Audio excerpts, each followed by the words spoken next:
We're live. Okay. Right. Hello, everyone. Hello. Okay. Hello, everyone. Welcome to Courageous Custody, Real Stories, Real Solutions, which is your weekly dose of empowerment and practical guidance, hosted by your dynamic duo. IFS trained trauma recovery coach, Achara Tarfa. And I am a custody strategist and a DV advocate, Renee Rodriguez. Yes, and we understand the unique challenges protective parents face in the courtroom. And our mission is to equip you with the strategic thinking and emotional support you need to navigate this difficult journey with strength and with resilience. So, if you're a protective parent facing seamlessly impossible custody battle, you're not alone.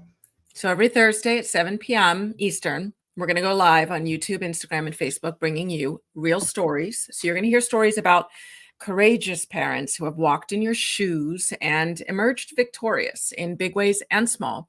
Their journeys will inspire you and offer invaluable insights. And then we're also going to give you some expert advice. You're going to get some practical strategies from me and from Achara to help you advocate for your kiddos and manage your trauma as you go through your custody case. Yeah, you don't want to miss out on getting your own insights from our conversations. We'd love to have you jump in with your own comments as she and I chat, so we can hear from you too. So again, you'll find us here every Thursday at 7 p.m. Eastern on YouTube, Instagram, Facebook, and remember, courage is contagious, and together we can rewrite the narrative for protective parents. So let's dive in. Let's do it. So I just want to start by saying, we're not giving legal advice, and we're not giving therapy. It's important for you to hear that. Yeah. And also, if you're feeling triggered in any way, we encourage you to just take care of yourself if you need to step away, because some of the topics can be activating, right? So just make sure that you are able to just take care of you and then come back to us. Yeah. So today, Achara, I think you and I are going to talk about the narcissist in court. So our conversation today, I think we're going to discuss about how to overcome this, right? Both in court and, within yourself for our audience members. So the problem is the narcissist in court is going to show up as the person you fell in love with, right? They said all the right things. They put on a smile. They showed charisma, and, that's who we married, right? That's who we all married. And I think the person that you experience behind closed doors, however, that's not who shows up at court, right? That's not what happens for our clients. And in family court, a lot of moms talk about the fact that you're required to be in the same room with your abuser, with your children's abuser. And add to that, there's this pressure, there's this sort of belief that there's this 50-50 presumption in every family court. That's not the case, right? There's 6 states where that's the presumption. I think we're at 7 now. And certainly there are some judges who want to start with that presumption. But when you go in thinking that way, it gets hard, right? It raises the stakes for how your narcissistic co-parent is acting. And this is, it's kind of frustrating for me to know that the family court kind of wants to come in seeing as both parents as problem parents, right? I think I mentioned this to you before, Achara, where it's like, 95% of divorcing parents actually don't end up in court. Yeah. It's only 5% of divorcing parents that do end up in court. And of that 5%, 75% have an abuser among them. And yet the court really wants to see them both as the problem. And so a protective parent has to prove themselves. Yeah, and that's really hard, right? So what is it that helps us strategically, Renee, in the courtroom? Yeah. It really comes down to tools. That's really what you have to walk in with. The number one thing I think that parents have to do is look like a capable and concerned parent. That's what the court is looking for. Hey, who is the one who appears to be more capable? And then you're concerned because you're coming in not slinging mud, but just speaking about concerns, right? Speaking about, there are these problems. My ex is, doing this and the other thing. Can the court please help out with that? Versus, please, court, don't let him near the children. Because even if you feel that way, the court is, they don't like to hear that, right? So when you're looking capable and concerned, really keep that in mind. You have to remember that being in the same room with your co-parent, right? So we've got these moms, they're in the court with their co-parent, and they start to feel really triggered. Yeah. We have moms talk about how triggered they are. And then when they're that triggered, what ends up happening to them is that it shows. And if you feel like, hey, I was a mess in court, it's probably because of what you were feeling inside. And it could be what the court saw. So another tool that we have people do that can kind of help with the focus is to take notes on what the narcissist is doing, right? They're so charming. They're so wonderful. And so we like to recommend to our moms that they also take a look at how is the judge responding. I've heard stories from moms about how, the judge is kind of almost helping to take care of the abusive co-parent, the narcissist, right? Especially if they go pro se. It's almost like they're helping them out a little bit. And I mean, what I is love pro se again? Say what pro se is again. Thank you. Yes. So pro se is when you go in self-represented. So they go in without a lawyer. And sometimes that can be a real pain, right, for a mom's lawyer. But it can actually be pretty entertaining too, because they can't help themselves. They can only sustain themselves for so long. But other narcissists who go pro se, they're charming the whole way through. And so I think it's important for moms to, like, I've seen moms do a really good job of taking notes of when the judge, exactly what the narcissist said that the judge kind of responded positively to versus where the judge kind of slapped them down in a way, right? Yeah. Yeah. So we're talking about taking these notes, these strategic things that they can do. And what are they experiencing, right? So what do you think's happening actually for them as they're in this courtroom, and what they're sensing, and what are they having to encounter while they're in this courtroom Well, the with the narcissist, narcissist? yeah, they're putting on a show. The way that they do that is they can use body language that's covert and upsetting, right? So we've heard moms talk about the fact that their ex kind of knows certain, like when you're married to somebody, you have almost like a code language, code movements, code symbols, right? So sometimes they'll be goaded. Other times, the narcissist might be almost laughing at what's going on and sniding, right? Especially while evidence is replaying. We had a client who had somebody who was claiming alienation, right? Like, she's alienating me from the children. She had gone in and gotten a protective order against him, and she had all the evidence in the world. And I'm sitting here in this hearing watching whether or not they were going to give the protective order to the mom, to the kids as well.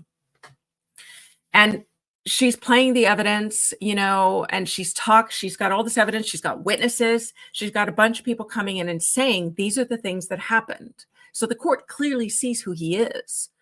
But then when it swung down to his chance to, defend himself, I'm sorry if I laugh a little, but I couldn't believe what I was seeing. I watched as and you have to see this, Audra. He literally sat there. It was like I was in a B movie, where he was kind of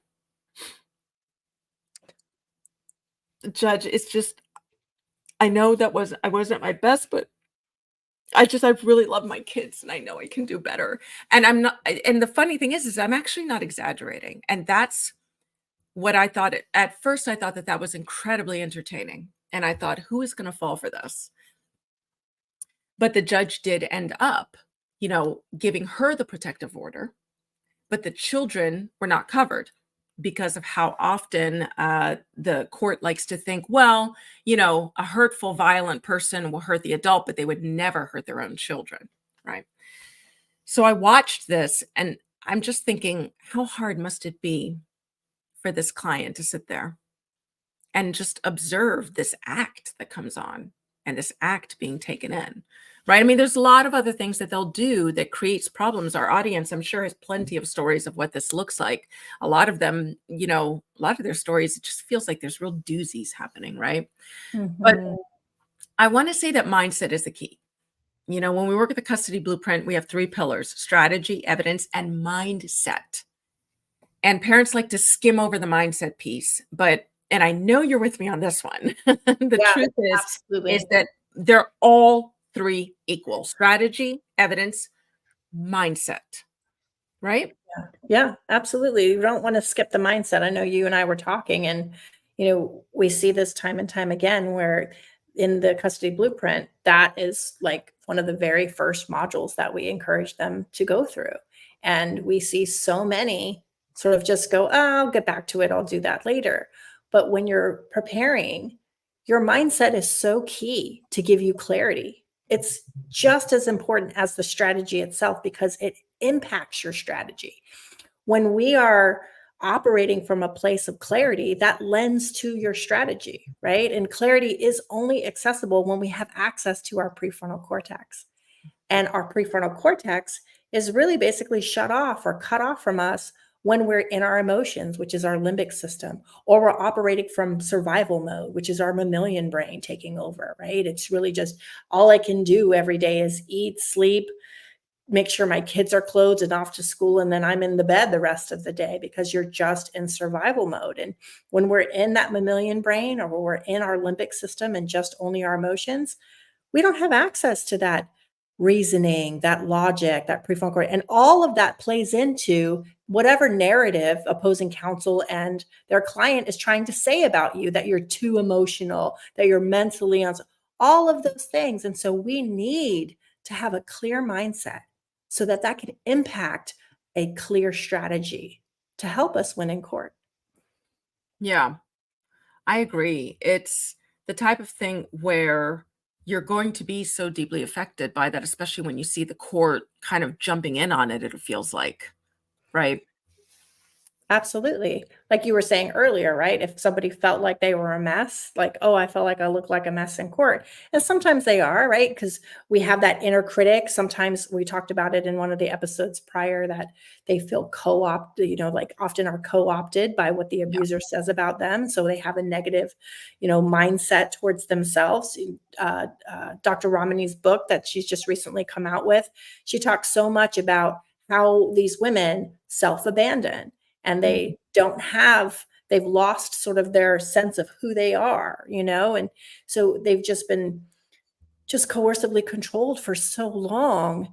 And it's really important for the narcissist to make sure you're sort of staying in that space, right? Even in the courtroom, they sort of have that still that control. You're not with them, you're not together anymore, but they're still taking up rent space in your mind, and you're turning it towards yourself with that inner critic. So when we sit and I work with our clients, we work a lot with self-abandonment. We work a lot with inner Mhm. critic and whose voice is that really? And is that really true? And is that who you really are? Because we know that you're a capable, excellent, protective parent. And that's who we want you to display and show because that's who you are in court. It isn't just a show like your ex is putting on. This is really truly who you are and who you've always been. They've just led you to believe that that's not you. And they're trying to prove that in court. It really resonates with you saying self-abandonment because I remember when I was in my abusive relationship, and it was interesting how I had had so much going on in life and there were so many successes to a point where it was successes you only dream of. And then I started feeling Mm. so small every day, different voice, different walk, different, the way I sat was different. And, a lot of our moms, a lot of parents talk about that too, how and it's almost, we were just talking about this today when we did our group. We had someone who was finishing out her 9 weeks with us. And the biggest thing that all the coaches were talking about was the difference between her from the beginning of over just over 9 weeks, just over 9 weeks. You go months, months, months feeling small. And I think everyone has that in them. Everyone. It's like however many weeks, 9 weeks, 2 weeks, 2 years. There's a point where you really can get back to who you were before. And looking at this mom today, I mean, it's what all of our moms go through, but today, having seen one of our moms, sort of graduate from the program and seeing that the self-abandonment is something that we see at the start of the journey in family court, I think, Every and it's time. about getting out of it, right? Yeah. Yeah, every single time. And then it's interesting because, in terms of in language of the internal family systems, right, which is what I work with often with our Yeah. clients. Yeah. There's a core self that's full of compassion, courage, confidence, clarity, connectedness, right? It's this sort of seat of who we are internally. And everyone has that. Everyone has that. And it doesn't ever go away. It's in there innately. It's just that trauma disrupts it. Right. Mhm. And it's the sun that shines within us that's covered up by the clouds. And what we get to do is work with them from the beginning to the end of the program. And we watch how these clouds just get parted and how that sun and that shining light inside of them starts to become bright again. And they remember who they are. And I think it's important also to remember, I mean, I'm several years out, and I think, and I don't know if you experience this as well, but it's you get yourself back, right? And then many moms, many women find themselves they've gotten even stronger actually because of the experience. But there's like these like twinges of it that kind of come back in these odd moments, right? Just a little something that harkens you back, not into this like full, trauma, but even when there's victory, as it were, and time has gone by, it's like these things can sneak up on you, the self-abandonment. I want to talk about this today's case study. And then I know the self-abandonment and all of this, you have great tools for this. Mhm. Angie is who we're going to talk about today. Right. So, and this has happened a lot. Angie's story is very similar, but I like hers in particular. Her her ex had abused her physically, and it was, she had caught it on videos, and she shared those videos. And as always, for me and the team, it's pretty tricky to be listening to things, but she had captured. I mean, it was as plain as day. There was no way to twist it, no way to explain it. It was very ugly. Um, and when the when her next, as we say, her narcissistic ex got on the stand, it was like there was a violin playing in the background. Right. Poor him. And he was such a victim, and life had treated him that way. And he'd always been the primary caregiver. Just there was so much proof against everything he was saying. But he got up there and that's what he did. That's how the narcissist was appearing in court. Right? He was the victim. He'd been trying so hard, all these instances in which he was the primary caregiver.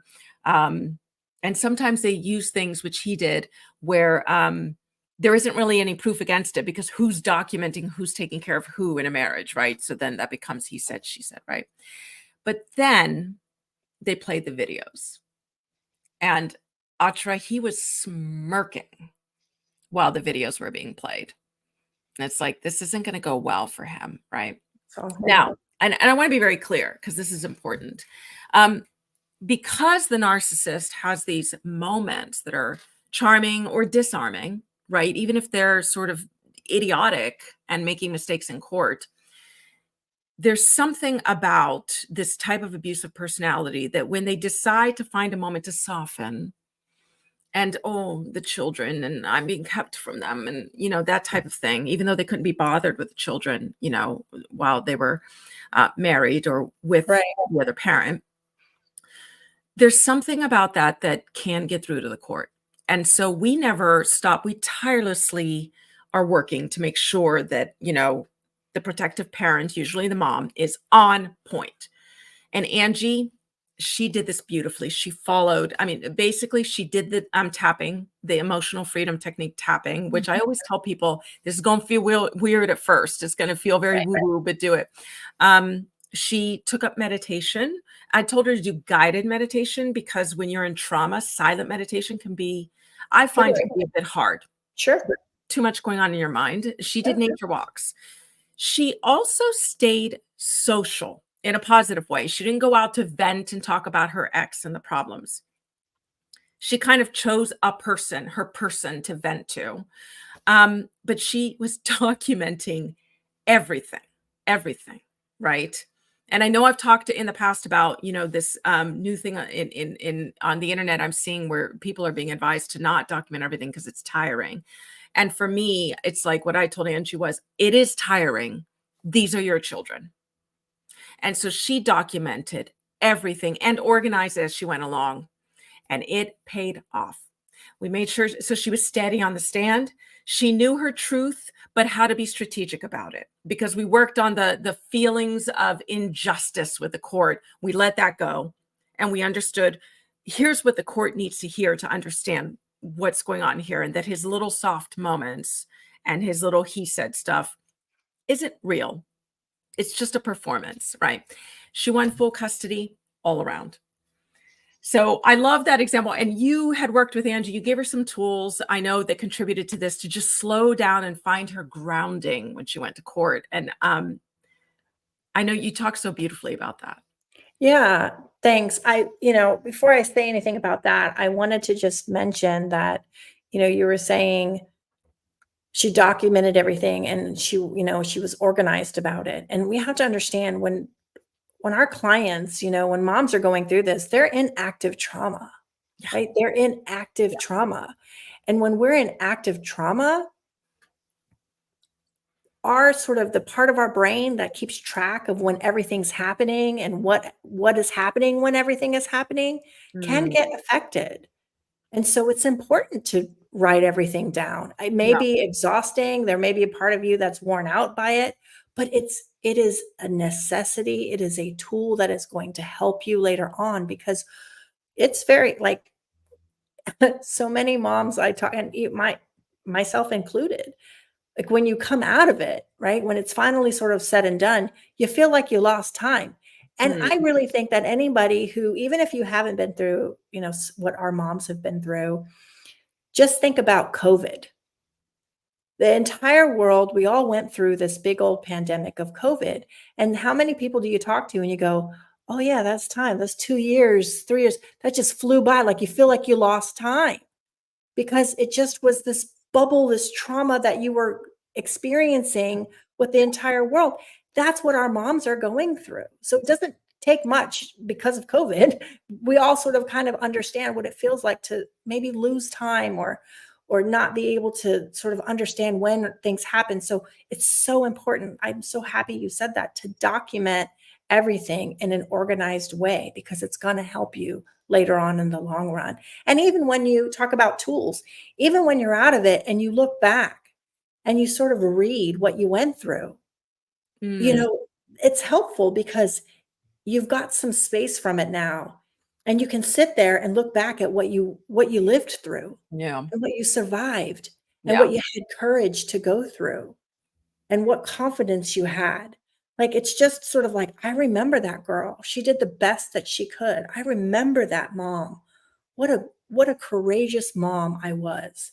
And you can sort of sit into where you're at and feel into that confidence of who you are. And that's part of that self-alignment. That's part of reclaiming who you are and not staying in a place of self-abandonment. Mm, So with this case in particular, it's really helpful to identify in a sensory sort of way items that help stay grounded. So we're talking maybe color, maybe temperature, maybe texture of things. And I invited the client into sort of what is it that helps you kind of stay present? Because when we're in court, it's very easy for parts of us to make future assumptions, right? We've all of a sudden got a fortune teller part, and because of what was just said there, that means this is going to happen. or So, try to control the lawyer. or try to control the lawyer, or we remember what happened to us in the past and we're triggered. And so automatically now we're set into an emotional flashback while we're in the courtroom, and that Mm, never plays out well. So, what is it that can help us stay grounded? And with this client, it was objects that were cold, mm, and a particular color.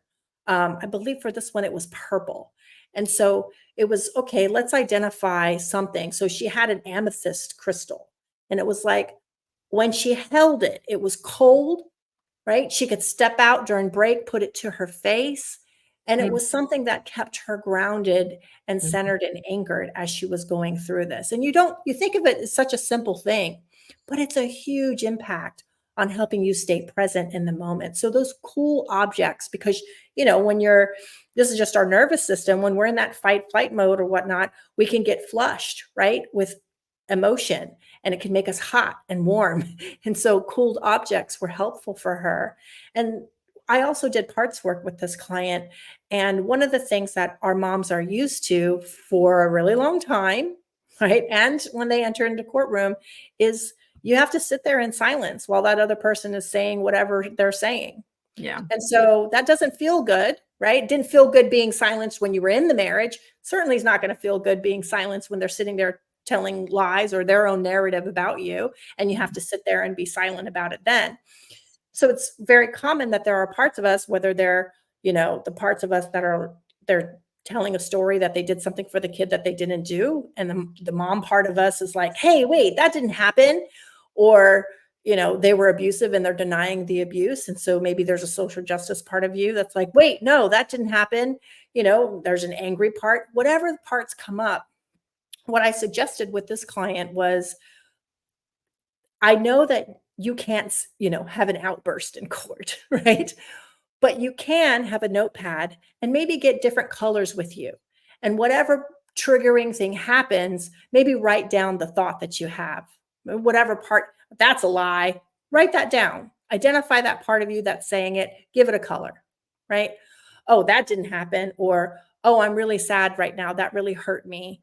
Or whatever it is. Oh, remember that time in your head. There's so much happening in the heads of our moms while they're sitting there, and they don't have an opportunity to like speak it out loud, right?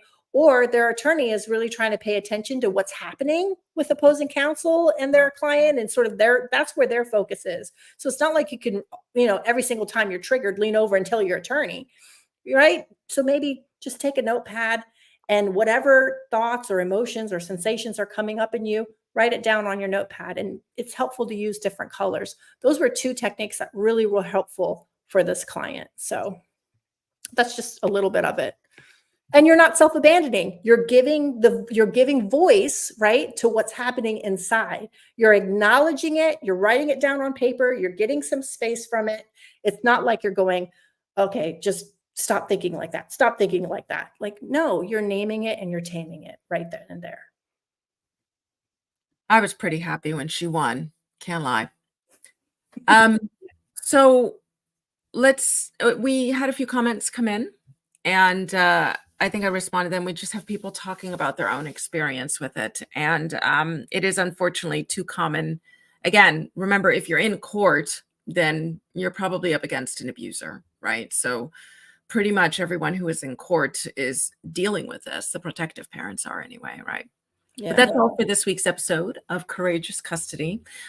Before we go, thank you so much for joining us, whether live or on replay. We're so grateful to have helped in any way we may have.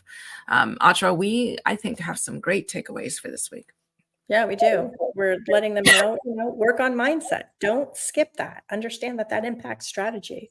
So, make sure that you're able to show yourself as a capable and concerned parent, because that's what you are. And use what your next is doing in court, right? Your narcissistic ex is doing in court to influence whatever evidence you have, what evidence you decide to use, whatever that is. And then use the tool, like as far as a compassionate touch or maybe an object that is comforting to you, just bring that with you to court, just to be able to walk into court and calm and sort of have that clarity and be able to stay connected and feel like you're safe, even though it may not always feel like that. But give yourself some space to, feel like you're connected and energized. Yeah, it does make a difference. It does. So next week, join us again at 7:00 p.m. Eastern here. Like or follow or bookmark, whatever all it is, do all that so that you can get the notifications and not miss anything, because what we're talking about might catch you just when you need it. Don't forget to check the comments to get a free copy of the court appearance prep list. I had someone say, it feels like a lot of common sense, but then it reminds me of the stuff I didn't think of. So get a hold of that. And you can go to thecustodyblueprint.com to learn about the different ways to get help in your custody case. Yeah, and leave your own comments about your experience with this topic and any topics that you'd like to see discussed in the future. And wherever you're listening, remember that you're not alone. You can find me at acharatarfa.com, schedule compassion chat. I'd love to just chit chat with you if that's something that you feel you need. And until next week, stay strong, stay informed, keep fighting for what matters most. Bye-bye, everyone. Bye, everyone.